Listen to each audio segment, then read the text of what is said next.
And now, Chapter 6, Putana Killed. While Nanda Maharaj was returning home, he considered Vasudev's warning that there might be some disturbance in Gokul. Certainly the advice was friendly and not false. So Nanda thought, there is some truth in it. Therefore, out of fear, he began to take shelter of the Supreme Personality of Godhead. It is quite natural for a devotee in danger to think of Krishna, because he has no other shelter. When a child is in danger, he takes shelter of his mother or father. Similarly, a devotee is always under the shelter of the Supreme Personality of Godhead. But when he specifically sees some danger, he remembers the Lord very rapidly. After consulting with his demoniac ministers, Kamsa instructed a witch named Putana, who knew the black art of killing small children by ghastly sinful methods, to kill all kinds of children in the cities, villages, and pasturing grounds. Such witches can play their black art only where there is no chanting or hearing of the holy name of Krishna. It is said that wherever the chanting of the holy name of Krishna is done, even negligently, all bad elements, witches, ghosts, and dangerous calamities immediately disappear. And this is certainly true of the place where the chanting of the holy name of Krishna is done seriously, especially in Vrindavan, when the Supreme Lord was personally present. Therefore, the doubts of Nanda Maharaj were certainly based on affection for Krishna. Actually, there was no danger from the activities of Putana, despite her powers. Such witches are called Kichari, which means they can fly in the sky. This black art of witchcraft is still practiced by some women in the remote northwestern side of India. They can transfer themselves from one place to another on the branch of an uprooted tree. Putana knew this witchcraft, and therefore she is described in the Bhagavatam as Kichari.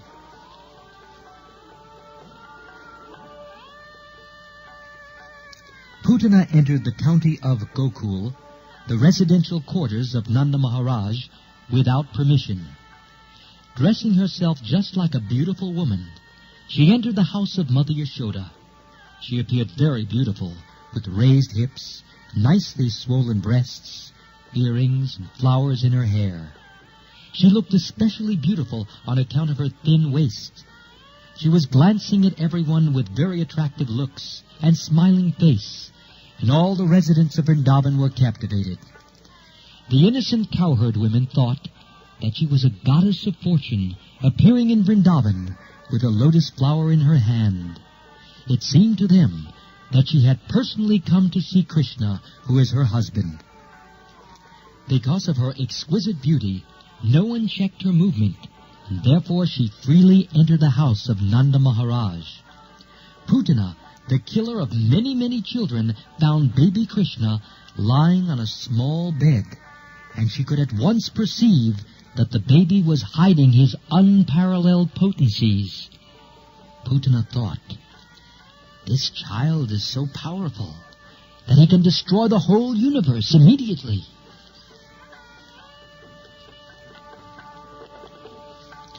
Putana's understanding is very significant.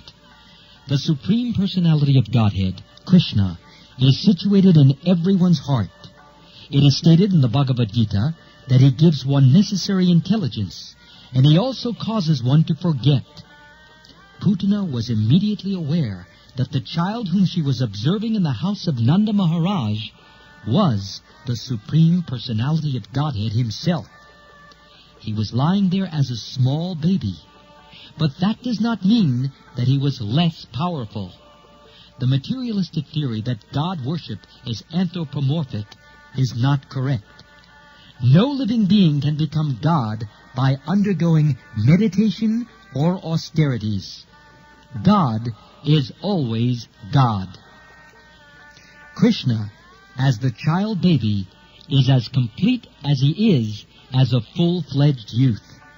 The Mayavad theory holds that the living entity was formerly God, but has now become overwhelmed by the influence of Maya. Therefore they say that presently he is not God. But when the influence of Maya is taken away, then he again becomes God. This theory cannot be applied to the minute living entities. The living entities are minute parts and parcels of the Supreme Personality of Godhead. They are minute particles or sparks of the Supreme Fire, but are not the original fire or Krishna. Krishna is the Supreme Personality of Godhead, even from the beginning of his appearance in the house of Vasudeva and Devaki.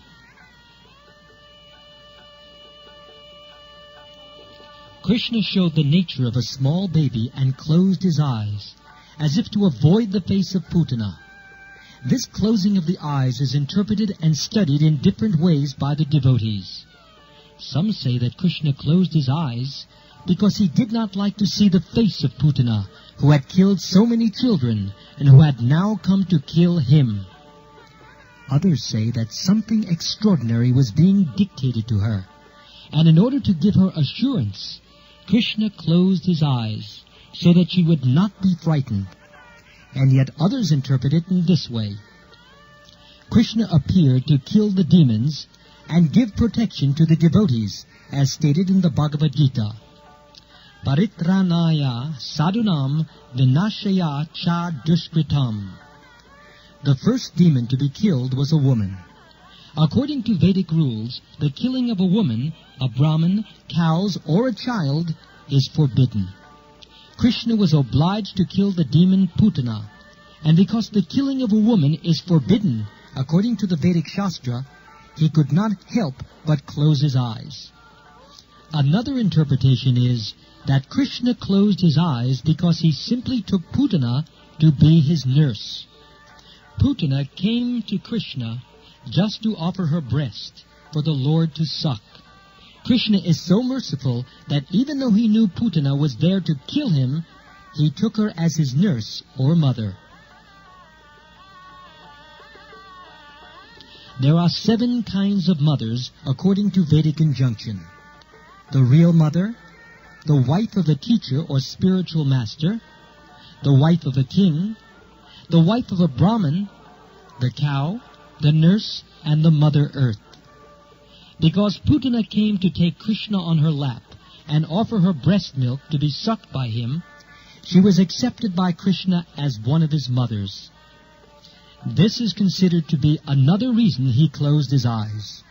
He had to kill a nurse or mother, but his killing of his mother or nurse was no different from his love for his real mother or foster mother, Yashoda. We further understand from Vedic information that Putana was also treated as a mother and given the same facility as Yashoda. As Yashoda was given liberation from the material world, Putana was also given liberation. When the baby Krishna closed his eyes, Putana took him on her lap. She did not know that she was holding death personified. If a person mistakes a snake for a rope, he dies. Similarly, Putana killed so many babies before meeting Krishna, but now she was accepting the snake that would kill her immediately. When Putana was taking baby Krishna on her lap, both Yashoda and Rohini were present, but they did not forbid her because she was so beautifully dressed and because she showed motherly affection towards Krishna. They could not understand that she was a sword within a decorated case. Putana had smeared a very powerful poison on her breasts, and immediately after taking the baby on her lap, she pushed her breastly nipple within his mouth.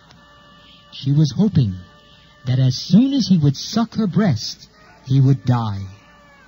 But baby Krishna very quickly took the nipple in anger. He sucked the milk poison along with the life air of the demon. In other words, Krishna simultaneously sucked the milk from her breast and killed her by sucking out her life.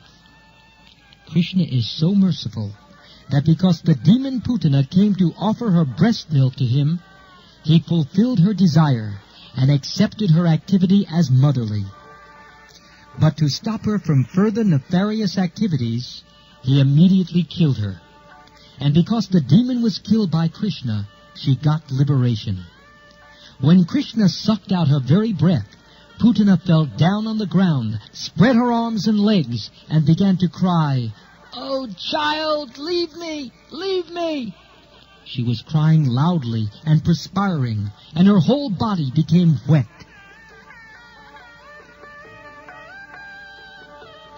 As she died, screaming, there was a tremendous vibration both on the earth and in the sky in all directions, and people thought that thunderbolts were falling.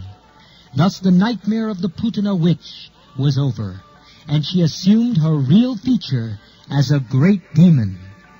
She opened her fierce mouth and spread her arms and legs all over. She fell exactly like Vritrasura when struck by the thunderbolt of Indra. The long hair on her head, it was scattered all over her body. Her fallen body extended up to 12 miles and smashed all the trees to pieces, and everyone was struck with wonder upon seeing this gigantic body. Her teeth appeared just like plowed roads, and her nostrils appeared just like mountain caves. Her breasts appeared like small hills, and her hair, it was a vast reddish bush. Her eye sockets appeared like blind wells, and her 2 thighs appeared like 2 banks of a river. Her 2 hands, they appeared like 2 strongly constructed bridges, and her abdomen, it seemed like a dried-up lake. All the cowherd men and women became struck with awe and wonder upon seeing this, and the tumultuous sound of her falling shocked their brains and ears and made their hearts beat strongly.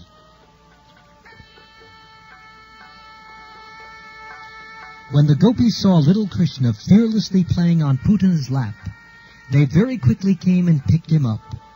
Mother Yashoda, Rohini, and other elderly gopis immediately performed the auspicious rituals by taking the tail of a cow and circumambulating Krishna's body.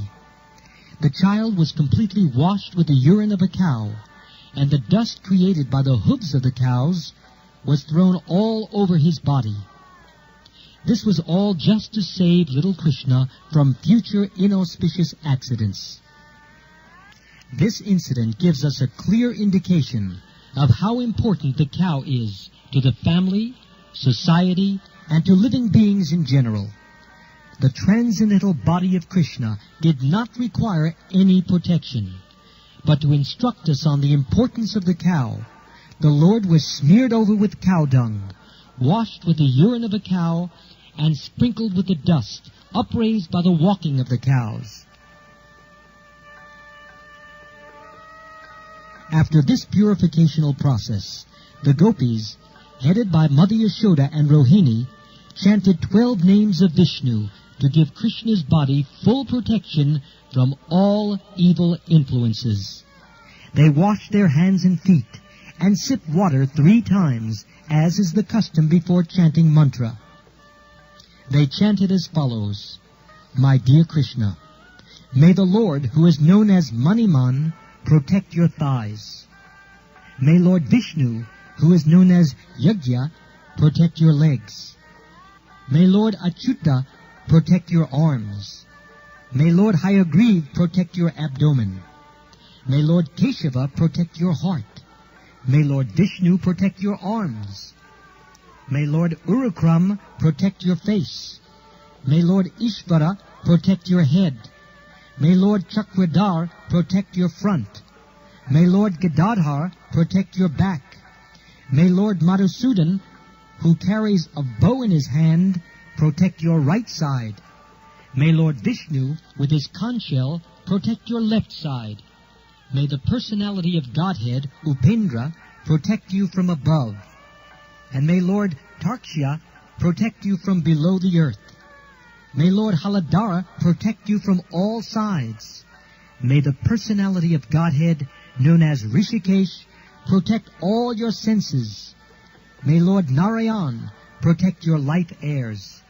And may Lord of Shvetadvip, Narayan, protect your heart. May Lord Yogeshvar protect your mind. May Lord Prishni Garba protect your intelligence.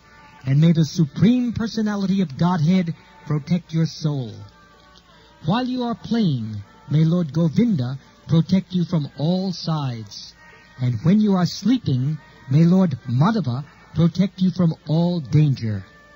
When you are walking, may the Lord of Vaikuntha protect you from falling down.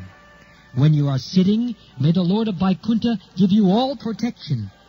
And while you are eating, may the Lord of all sacrifices give you all protection.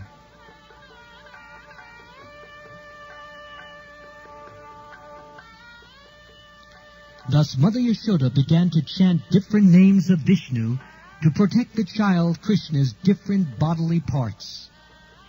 Mother Yashoda was firmly convinced that she should protect her child from different kinds of evil spirits and ghosts, namely Dakinis, Yatudanis, Kushmandas, Yakshas, Rakshasas, Vinayakas, Kotara, Revati, Jayeshta, Putana, Matrakas, Unmadas, and similar other evil spirits who cause persons to forget their own existence and give trouble to the life air and the senses. Sometimes they appear in dreams and cause much perturbation. Sometimes they appear as old women and suck the blood of small children. But all such ghosts and evil spirits cannot remain where there is chanting of the holy name of God. Mother Yashoda was firmly convinced of the Vedic injunctions about the importance of the cows and the holy name of Vishnu. Therefore, she took all shelter in the cows and the name of Vishnu just to protect her child Krishna. She recited all the holy names of Vishnu so that he might save the child. Vedic culture has taken advantage of keeping cows and chanting the holy name of Vishnu since the beginning of history. And persons who are still following the Vedic ways, especially the householders, keep at least 12 cows and worship the deity of Lord Vishnu who is installed in their house.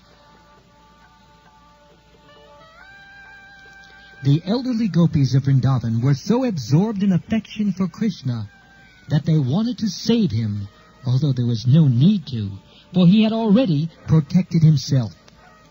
They could not understand that Krishna was the Supreme Personality of Godhead, playing as a child. After performing the formalities to protect the child, Mother Yashoda took Krishna and let him suck her own breast. When the child was protected by Vishnu mantra, Mother Yashoda felt that he was safe. In the meantime, all the cowherd men who went to Mathura to pay tax returned home and were struck with wonder at seeing the gigantic dead body of Putana.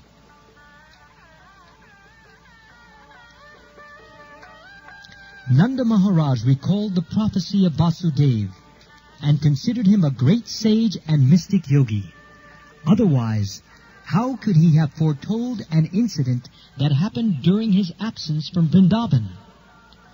After this, all the residents of Vraja cut the gigantic body of Putana into pieces and piled it up with wood for burning. When all the limbs of Putana's body were burning, the smoke emanating from the fire created a good aroma. This aroma was due to her being killed by Krishna.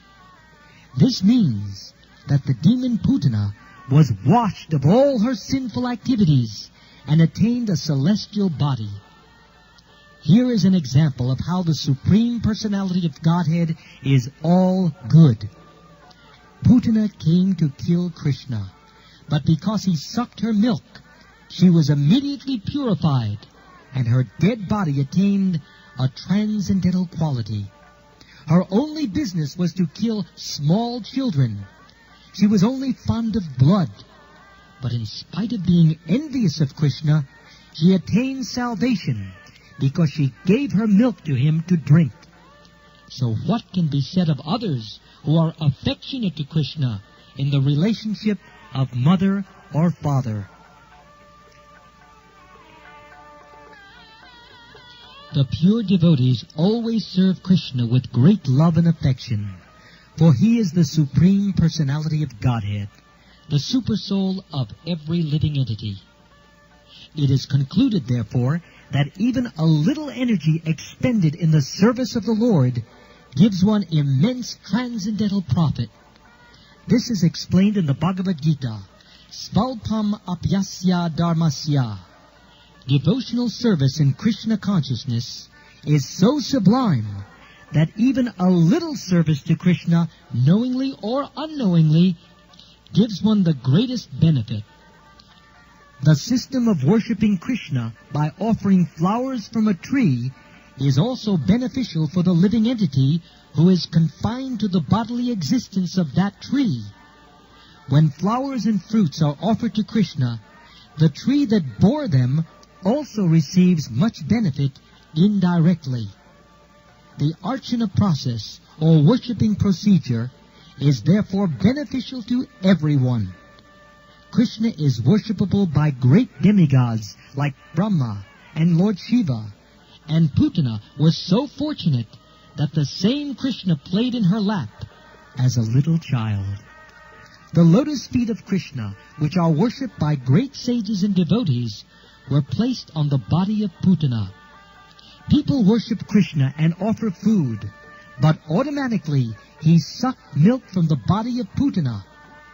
Devotees therefore pray that if simply by offering something as an enemy Putana got so much benefit, then who can measure the benefit of worshipping Krishna in love and affection?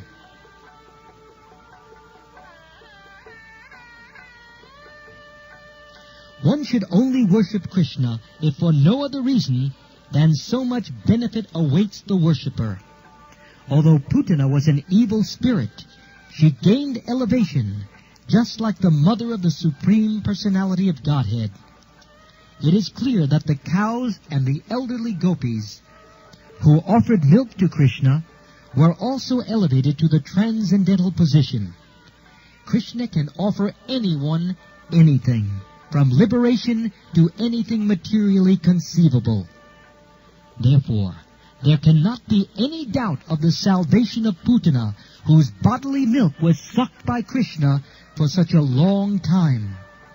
And how can there be any doubt about the salvation of the gopis, who were so fond of Krishna?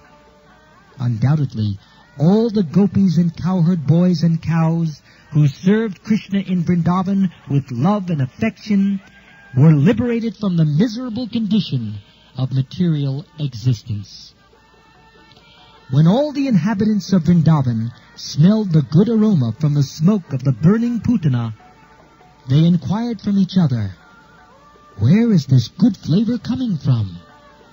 And while conversing, they came to understand that it was the fumes of the burning Putana. They were very fond of Krishna, and as soon as they heard that the demon Putana was killed by Krishna, they offered blessings to the little child out of affection. After the burning of Putana, Nanda Maharaj came home and immediately took up the child on his lap and began to smell his head. In this way, he was quite satisfied that his little child was saved from this great calamity. Srila Sukadeva Goswami has blessed all persons who hear the narration of the killing of Putana by Krishna. They will surely attain the favor of Govinda. Thus ends the Bhaktivedanta purport of the 6th chapter of Krishna, Putana Killed.